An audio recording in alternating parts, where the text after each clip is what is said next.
Hello, good day to everyone. My name is Melissa again, and today I will discuss to you the law of sines and the formula that we're going to use later on.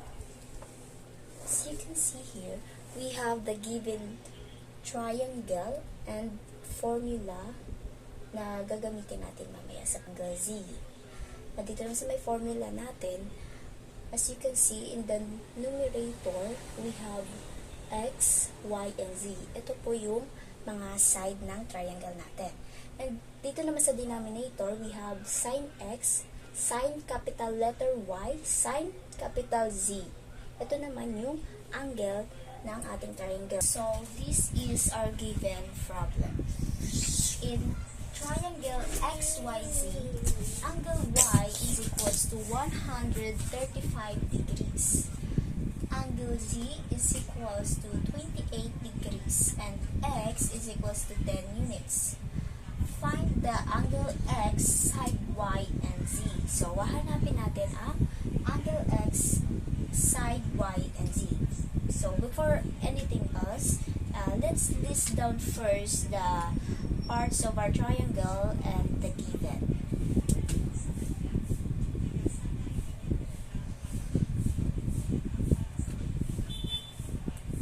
We have angle X, angle Y, and angle Z. So, makikita natin sa problem natin yung ang value ng ating angle Y is 135 degrees. 135 degrees. Ang angle Z naman is 28 degrees.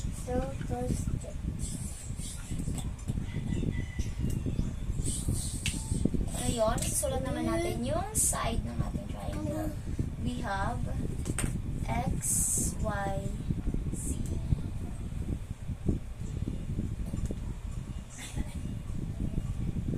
Isa lang yung kompletong side natin.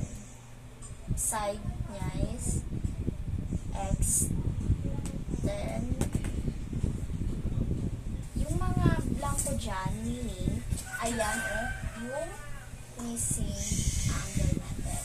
Then, dito naman, dalawa yung missing side. Yung side Y and side Z. So, to solve the angle X, we are going to use the measure of the three angles, the X, Y, and Z. So, alam naman natin na ang measure ng tatlong angle is 180. So, sulat natin 180 minus the sum of Y and Z. The sum of angle Y and angle Z. Angle Y plus angle Z.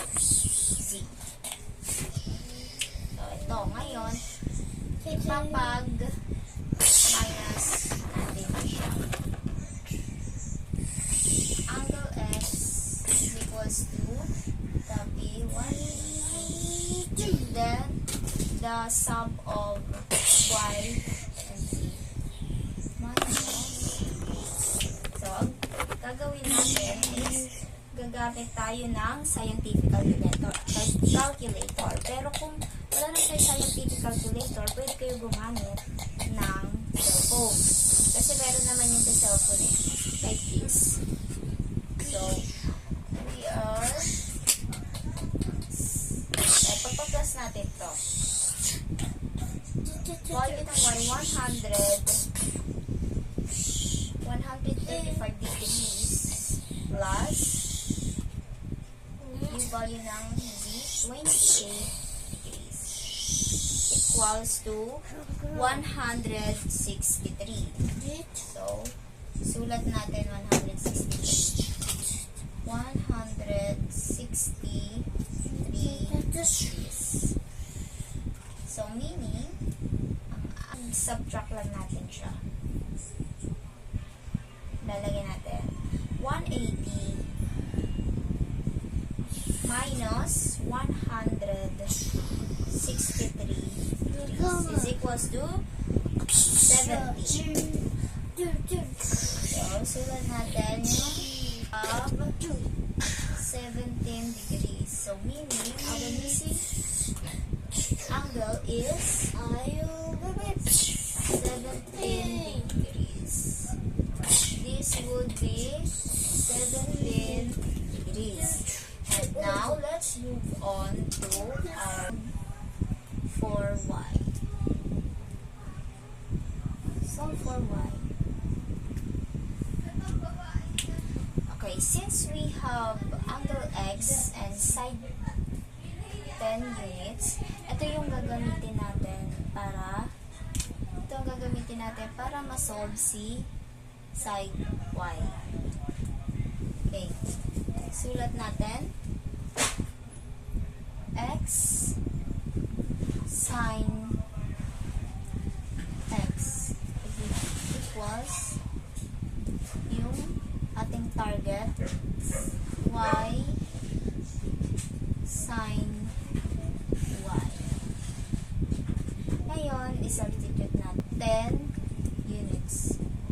And sine ng ating angle x 17 degrees equals y sine ng ating angle y, which is 135 degrees. Ngayon, i-cross multiply natin siya. Lalagay natin y sine 17 was cross multiply ulit natin to.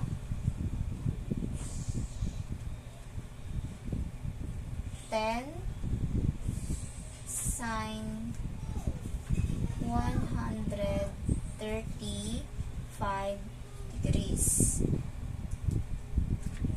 Ngayon, since y ang target natin,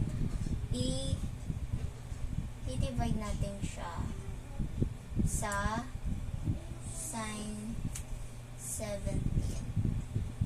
Sine 17 degrees. Then, cancel out na natin yung magkaparehas. Itong sine 17. Meaning, we have y. Then, gumamit tayo ng scientific calculator ulit. Papag-multiply lang natin siya. Lagay lang natin siya lahat. 10 sine 135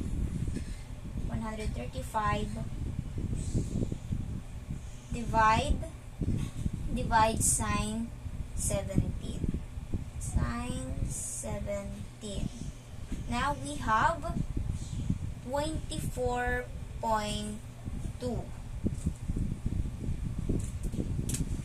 Lagyan natin dyan. 24.2.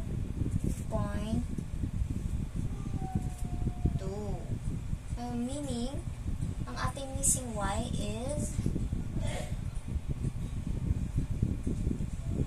24.2. Move on to z. Hanapin naman natin yung z. Solve for z. Again, parehas lang yung gagawin natin sa pag-solve natin sa y. So, copy x sine capital X equals, since yung target natin na mahanap si z, ito naman ang isusulat natin. Z sine capital Z. Then, substitute lang natin yung mga value ng ating size. Then, we have 10 units over sine the angle X. We have 17 degree equals Since wala pa, stay lang siya dyan. Sine angle Z. Saan na yun? Ito, 28 degrees. We have 28 degrees. Then, cross multiply lang natin siya ulit. That will be Z sine 17 degrees equals 10 sine 28 degrees. Since ang tanggalin natin si Z, kailangan natin tanggalan natin si sine 17. Over sine 17 degree. So, sine 17 degree. So, cancel out natin yung magkaparehas. Cancel out natin to at saka to. Dahil siya yung magkaparehas. Sine 17 degrees. So, ang may iwan na lang is si Z.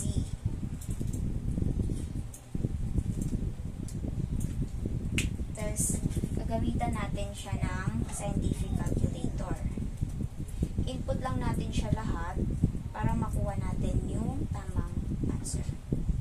We have 10 sine 28 degree divided by sine 17 have 16.05. So, ang gagawin natin dito, i-round off natin. Magiging, yung 0 magiging 1. This will be 16.1.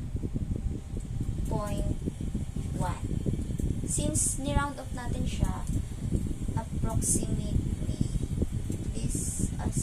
this is approximately 16.1. Now, we have the side C. Approximately, gano'n din para sa Y, ni-round off din natin siya. So, approximately 24.2.